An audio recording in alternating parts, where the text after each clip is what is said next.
Hello everyone, today we'll talk about the problem minimum number of k consecutive bit flips. We're given a binary array, so we have ones and zeros. We want to make it all ones, so we remove all zeros. And the only operation that's permitted is to choose a contiguous subarray of length k, where k is given as input, and flip every bit in that array. And now, if it's possible to do so, then we have to return the minimum number of such operations. Otherwise, we have to say that it's impossible to, using those operations, those k consecutive bit flips, to make the array consist only of ones. There are two parts to the solution. First is to decide where to use our bit flips. And the second is to see if doing it that way will indeed make the array okay, and if not, then we have to return -1. So, first, what to flip. So here we require a simple observation. And that observation is this. When you have our array, well, let's say, first of all, one thing is that when we flip a subarray and then we flip it again, it's the same as if we didn't flip it. And also, of course, if you flip an array like this and an array like this, then this part is flipped, this part is flipped, this part is flipped twice, so it's the same as at the beginning. But in particular, when we flip the same subarray twice, it's as if we didn't flip it, so we don't want to do that. And if we have our array, we look at the first element. So, how can we flip this first element? Well, there is only one possibility. There's only one subarray of length k that includes that element. So we know what flip would be necessary. And now, do we use that flip? Well, is it a 1 or is it a 0? Because if it's a 0, then we have to flip it. And of course, we want to flip it once, as we said before. Otherwise, we cannot flip it. Okay, so assuming that we don't flip it, then everything is simple. We go to the next element. Otherwise, we have flipped.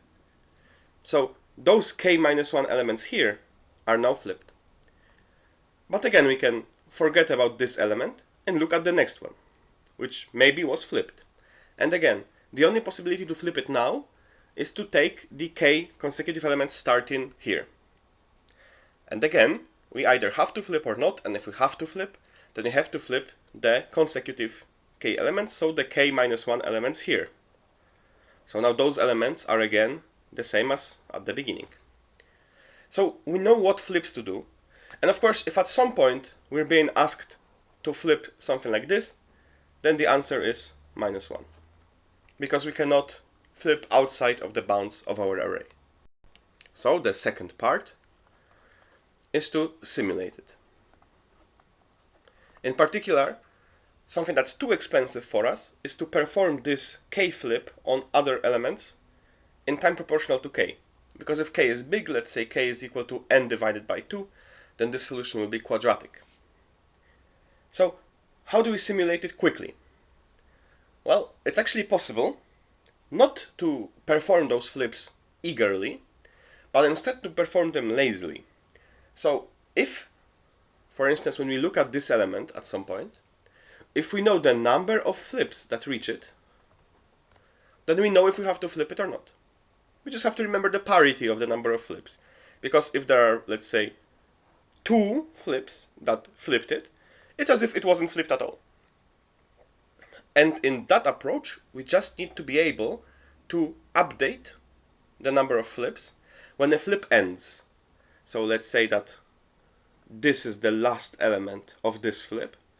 So after we go to the right, number of flips maybe increases by 1 if we have flipped this element, and it decreases by 1 because we have here ended some of our previous flip.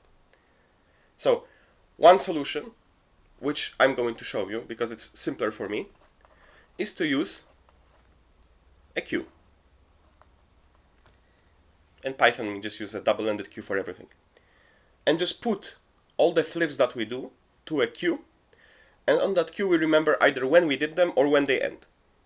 And so when we reach a position, we see if the one that ends the soonest, the flip that ends the soonest, has ended just now. And if so, we remove it. And in that case, we know how many flips we have. So that is one solution. And another solution would be to use the original array and just to, instead of just maintaining zeros and ones, for instance, if we have here an element and we have to flip it, then we can mark it somehow. So this is a flip. And then when we reach the end of the flip, so let's say here, how should we know if a flip has just ended? We have to look if this element is marked and this element is k elements back from us. So that's another way, just to use marking in the original array. If you don't understand it, then just think about it. It's not necessary to solve this problem. And let's look at the solution using a queue. So we'll be remembering the number of segments that we currently have. It's not strictly necessary because we also have a queue of all the ends. And of course we have those ends in a queue. So those are the segment ends, and of course the result, the number of flips. And as we said before, when we see the leftmost element, we know whether to flip it or not. So first of all, if the next segment to end ends right now, our number of current segments, so the number of flips, changes its parity. And of course we forget that segment. And the same thing here is that if we have to flip it, then we add the end. So we add that it ends k elements from now, and we have one more running flip. And of course, when do we have to flip our element?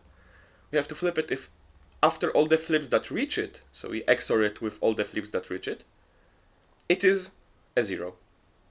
So we know that we have to flip it then. And at the end, if there are any flips remaining after the end of the array, then the answer is -1. Otherwise, the answer is the number of flips that we performed.